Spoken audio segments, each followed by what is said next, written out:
Olá, gente, tudo bem? Bom, o tema de hoje é a morte, né? Nossa, por que esse assunto? Por que eu quis trazer esse assunto? Porque é um assunto difícil, é um assunto que mexe, que machuca, que traumatiza, porém é um assunto que faz parte. É um assunto que talvez a gente dando um olhar diferente para ele, um pouquinho que seja, né? Não vamos dizer, nossa, a morte é muito legal, né? Mas assim, tentando dar um outro olhar, pode nos ajudar bastante, na minha opinião, né? Então aqui, como sempre, eu trago histórias, exemplos da minha vida, ou às vezes de alguém muito próximo, para compartilhar. E eu tive 3 perdas significativas na minha vida.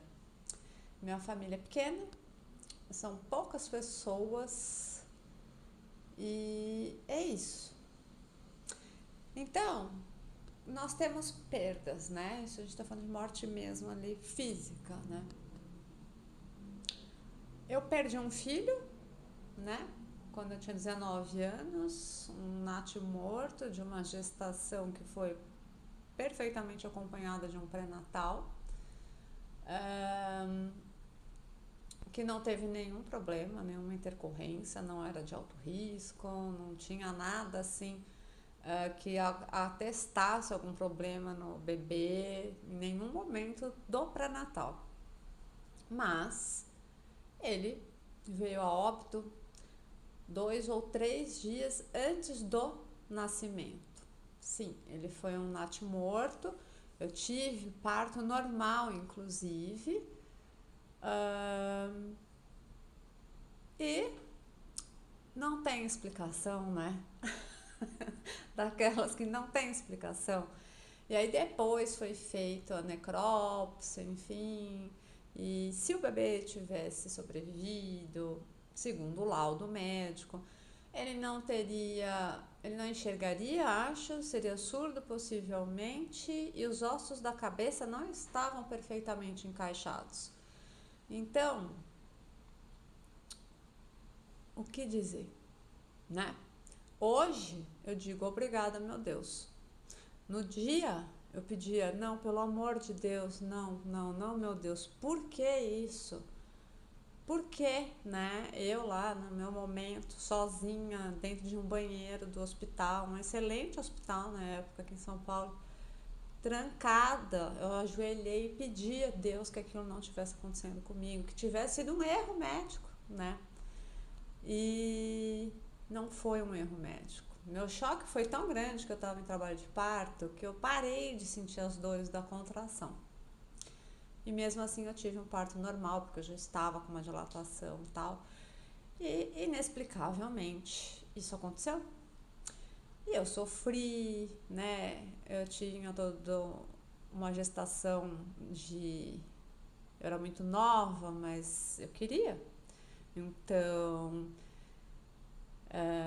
eu já morava com a pessoa, no caso, tá, né? Mesmo sendo nova, eu saí de casa muito cedo também. Então, assim, todo enxoval, teve enterro, teve todas as dores, né? Tomar remédio para secar o leite. Foi uma coisa horrível, horrível, horrível. Muito difícil mesmo. Mas passou. Hoje eu não tenho dor, não tenho nada, nem uma lágrima. Faz tempo já, digo hoje, porque eu tô gravando hoje, né, pra vocês. Mas eu não tenho nenhuma dor disso.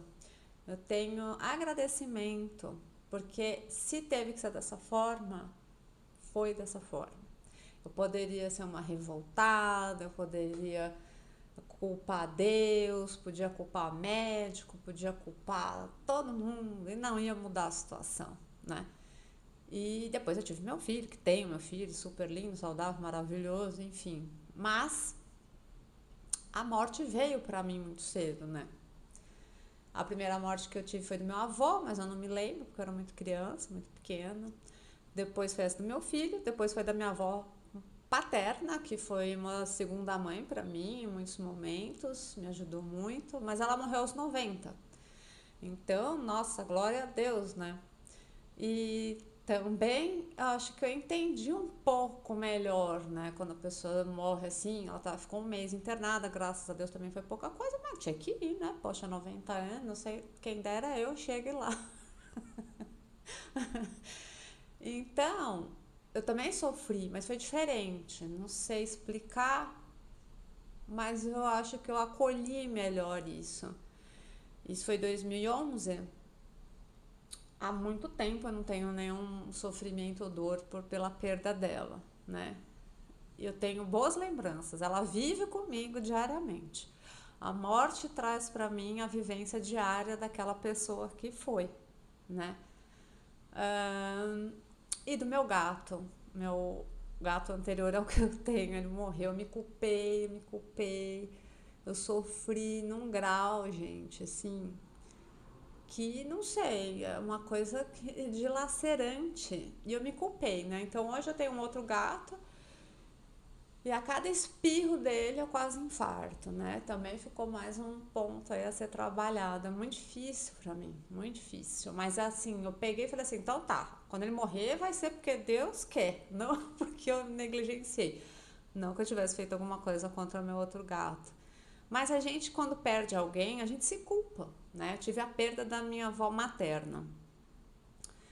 Mas nessa perda, como eu não tinha um laço afetivo bom ou próximo, eu não sofri nada. É como se nada tivesse acontecido, né? É... Triste, né? Porque você perde uma pessoa que é de um grau muito próximo, mas que você não tem afinidade. Então eu não sofri. Enfim, cada um com a sua perda e com a sua dor. O fato é que a gente só vê a morte dos outros, né? A nossa, a gente não vê, mas ela tá aí com a gente. Então, por que eu trouxe esse tema? Porque eu carrego a morte diariamente comigo, no meu pensamento.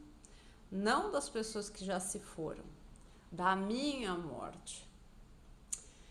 Porque as que se foram a gente chora, a gente sofre, mas cicatriza. Por pior que seja, tem gente que diz que não consegue superar. Entende? Respeito, não estou aqui para julgar a dor de ninguém. Mas no geral, pelo menos com base na minha história, ela vai acalmando, acalmando e passa. E você tem todas aquelas memórias maravilhosas para se lembrar. Então, não é fácil, não é. Mas tem a nossa morte, a gente negligencia a nossa morte.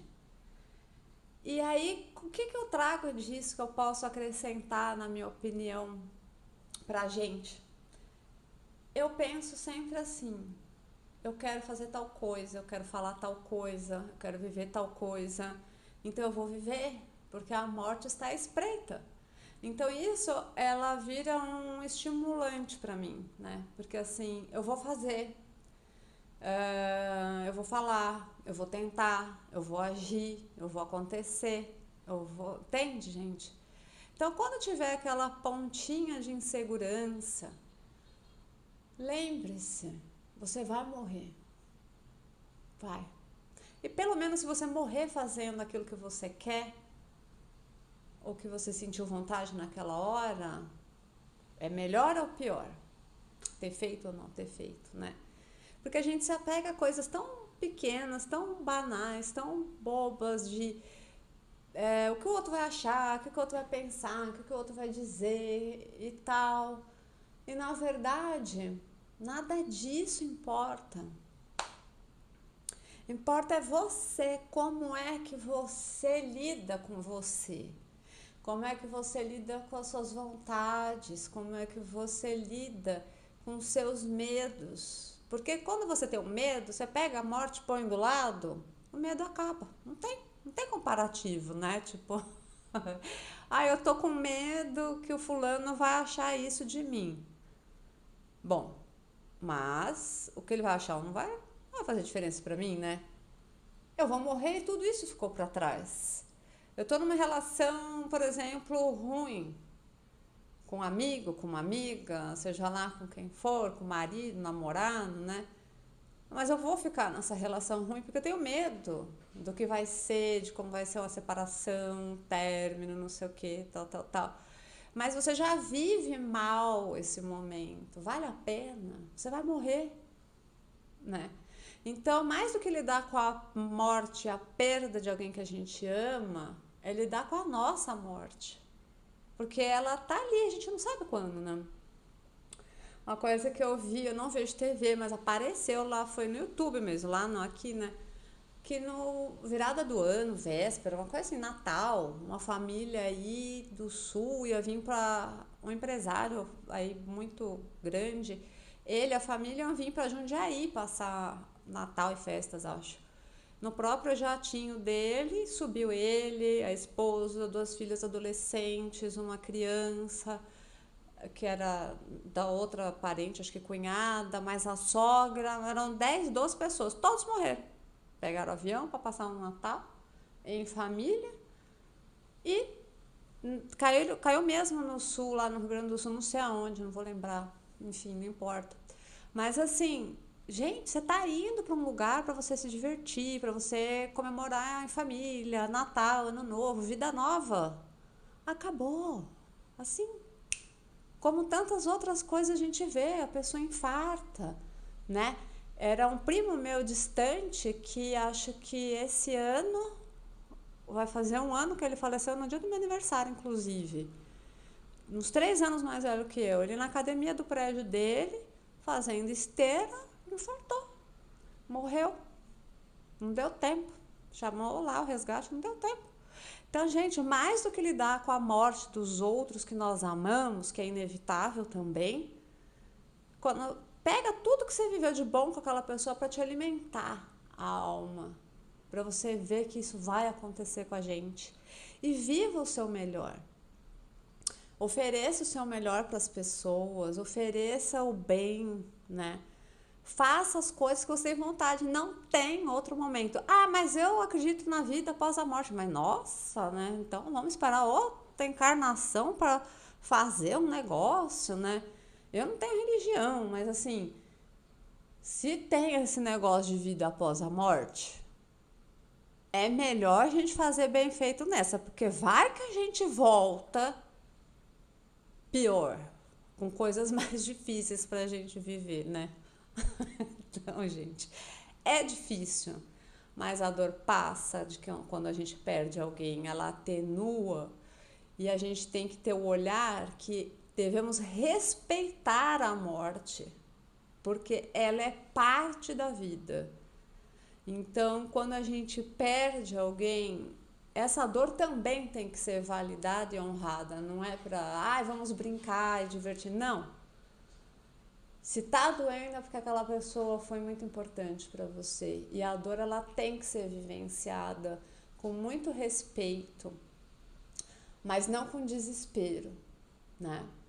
Com respeito, porque o Criador fez tudo dessa forma, né? Um peixe nasce e morre, um macaco nasce e morre, nós nascemos e morremos. E o que a gente vai ter aproveitado enquanto nós estamos aqui. Então, seus planos para daqui a um ano, caso você esteja vivo e eu também, a gente tem que fazer agora. Agora. Manda aquela mensagem para a pessoa que você gosta, para seu amigo, sua amiga, seu vizinho, sua vizinha, sua mãe, seu pai, seu filho, sua filha, seu primo, sua prima, sabe? Não vamos esperar ficar muito doente para falar, meu Deus, se eu me curar, aí eu vou fazer tal coisa, né?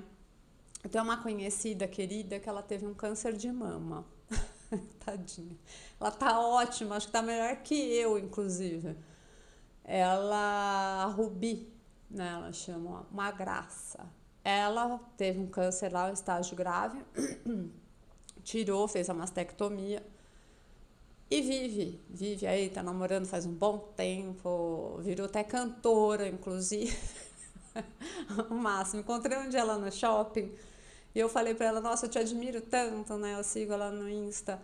E eu falei, te admiro tanto, né? Porque é tanta vida que você tem. Aí ela falou assim pra mim, eu vivo cada segundo intensamente, não paro para pensar, né? Eu quero viver, né? E ela vive. Nossa, gente, o astral dela, a luz dela, um negócio assim, né? Tal, não sei como era antes, acho que já era bom, mas assim, são as lições, né? De uma pessoa que ficou doente, fez o tratamento, uma cirurgia tá ótima, curadíssima e voando, né, gente? Maravilhosa. Então, assim, vamos viver, né? Pra gente não ficar falando assim, ai, quando eu ficar boa, ai, quando eu tiver dinheiro, ai, quando eu tiver um namorado, ai, quando eu não sei o que acontecer. Não, não é quando não, gente. A morte está na iminência de acontecer para quem está vivo. Esse é o meu pensamento. A morte, ela é a minha mola propulsora para fazer tudo aquilo que eu quero. Eu posso, claro, que está no meu alcance, mas não de ficar sentado esperando alguma coisa para resolver na minha vida. Não. Se eu morrer hoje,